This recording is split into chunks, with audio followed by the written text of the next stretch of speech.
கர்த்தருடைய பரிசுத்த நாமத்துக்கு மகிமை உண்டாவதாக. இன்றைய வசனம் சங்கீதம் 19:14 பார்க்கும்பொழுது, தாவீது அவனுடைய சமூகத்தில் ஜெபிக்கிற ஜெபம். என் கண்மலையும் என் மீட்பெருமாகிய கர்த்தாவே, என் வாயின் வார்த்தைகளும் என் இருதயத்தின் தியானமும் உமது சமூகத்தில் பிரீதியாக இருப்பதாக. ஒவ்வொரு நாளும் நம்ம இந்த ஜெபத்தை ஆண்டோடைய சமூகத்தில் ஏறெடுக்கணும். இதே போல் தான் நம் வாயின் வார்த்தைகள் ஆண்டுடைய சமூகத்தில் பிரீதியாக இருக்கணும், பிரியமாக இருக்கணும். அப்போ நம்ம வாயின் வார்த்தைகள்னால தான் நம்ம நிறைய பாவங்கள் செய்கிறோம். சொற்கள் மிகுதியில் பாவம் இல்லாமல் போகாது, தன் உதடுகளை அடக்கிறவனும் புத்திமான் என்று பார்க்குறோம். அப்போ வாயின் வார்த்தையினால நீதிமான் என்றும் நீ குற்றவாளி என்றும் தீர்க்கப்படுவாய் என்று நம்ம பார்க்குறோம். அப்போ நம்ம வாயின் வார்த்தையில் தான் நம்ம நீதிமானா குற்றவாளியே என்று ஆண்டவர் தீர்க்கிறார். அப்போ நம்ம பேசுகிற வீணான வார்த்தைங்க நியாயத்தீர்ப்பினால கணக்கு ஒப்பிக்கணும்னு சொல்லி வேதம் சொல்லுது. அப்போ நம்ம வாயின் வார்த்தையினால தான் நம்ம அநேக பாவங்களை செய்கிறோம். அநேக பாவங்கள் வாயின் வார்த்தையினால தான். அதனால தான் சொற்கள் அதிகமாக நம்ம பேசினாவே அதில் பாவம் இல்லாமல் இருக்கவே இருக்காது. அதனால தான் பேசாமல் இருக்கிறது நல்லது. நம்ம வாயின் வார்த்தையினால எத்தனை குடும்பம் அழிஞ்சிருக்கு தெரியுமா? நிறைய குடும்பத்தில் வாயின் வார்த்தையினால் எத்தனை குடும்பம் பிரிஞ்சிருக்கு, எத்தனை கணவன் மனைவி பிரிஞ்சிருக்க காரணம் எல்லாம் வாயின் வார்த்தை தான். எத்தனை குடும்பங்கள் மரணத்துக்கு தழுவி இருக்கிறாங்க, எத்தனை பேர் மரணத்துக்கு போயிருக்காங்க வாயின் வார்த்தையினால்.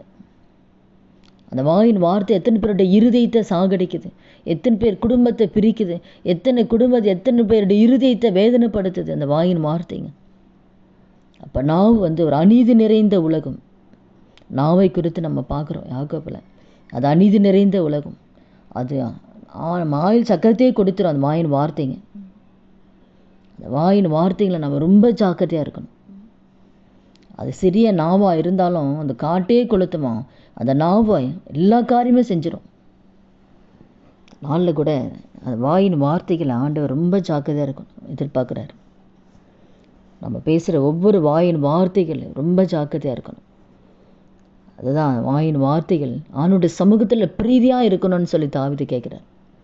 அப்போ நம்ம பேசுகிற அந்த வாயின் வார்த்தைகள் ஆண்டவருக்கு பிரியமாக இருக்கணும். அதுபோல் நம்ம ஒவ்வொரு நாளும் நடக்கணும். வாயின் வார்த்தையினால் நம்ம எந்த வகையிலுமே யாரையும் காயப்படுத்திடக்கூடாது. வாயின் வார்த்தையினால் யாரையும் துக்கப்படுத்தக்கூடாது. மற்றவர்கள் விரோதமாக பேசுறது, குறை சொல்கிறது, தூஷணமான வார்த்தைகளை பேசுறது, இங்கே இருக்கிறது அங்கே சொல்கிறது, கலகம் பண்ணுறது. இந்த கலகம் பண்ணி எத்தனை குடும்பம் எத்தனை இதில் பிரிகிறாங்க, எத்தனை அது நிமித்த துன்பங்கள் ஜனங்க அனுபவிக்கிறாங்க. அதெல்லாம் கர்த்தர் வெறுக்கிறார்.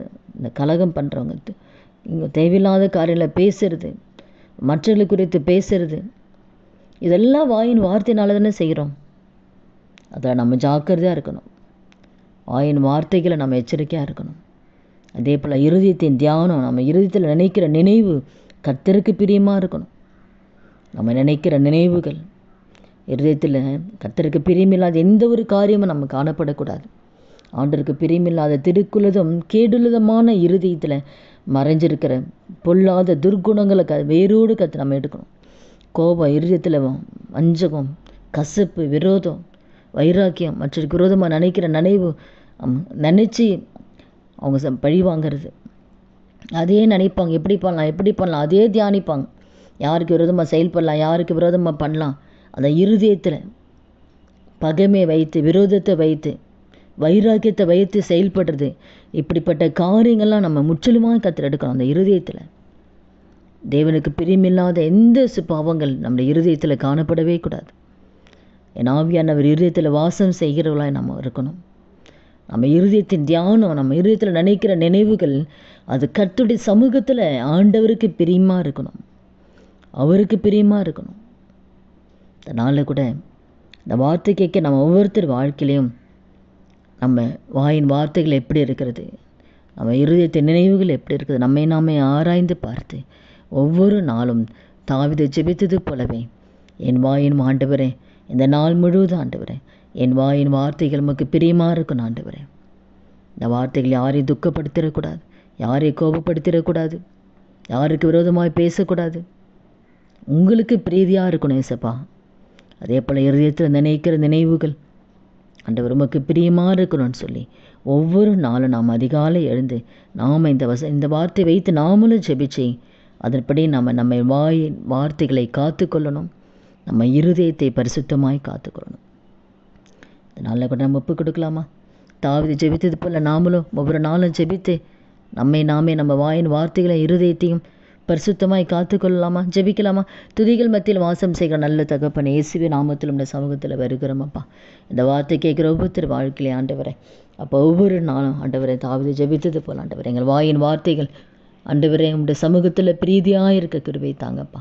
எங்கள் இருதயத்தின் தியானங்கள் உடைய சமூகத்தில் பிரீதியாக இருக்க, உமக்கு பிரியமாக இருக்க, உமக்கு உகந்ததாக இருக்க ஆவியால் உதவி செய்ய முடியும் அந்த கரத்தில் ஒப்பு கொடுக்குறேன்ப்பா.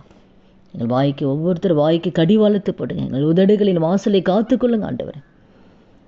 நலமானதையும் பேசாமல் அமர்ந்ததே என்ற வார்த்தையின்படி ஆண்டவர் அப்பா, நலமானது கூட பேசாதபடி, வீணான வார்த்தைகளை பேசாதபடிக்கு கர்த்தர் எங்களை ஒவ்வொருத்தர் வாய்க்கு கர்த்தர் கடிவாளத்து போடுங்கப்பா. உதடுகள் வாசலை காத்துக்கொள்ளுங்க. எங்கள் வாயின் வார்த்தைகள் இதயத்தின் தியானங்கள் எப்போதும் இந்த சமூகத்தில் பிரீதியாக இருக்கட்டும் ஆண்டவரே. அப்படியே எங்களை இந்த வார்த்தை கேட்குற ஒவ்வொருத்தர் நடத்த போகிற தயவுக்காக நன்றி செலுத்துகிறோம். இயேசு கிறிஸ்து நாமத்தில் ஜெபிக்கிறோம் நல்ல பிதாவே, ஆமீன்.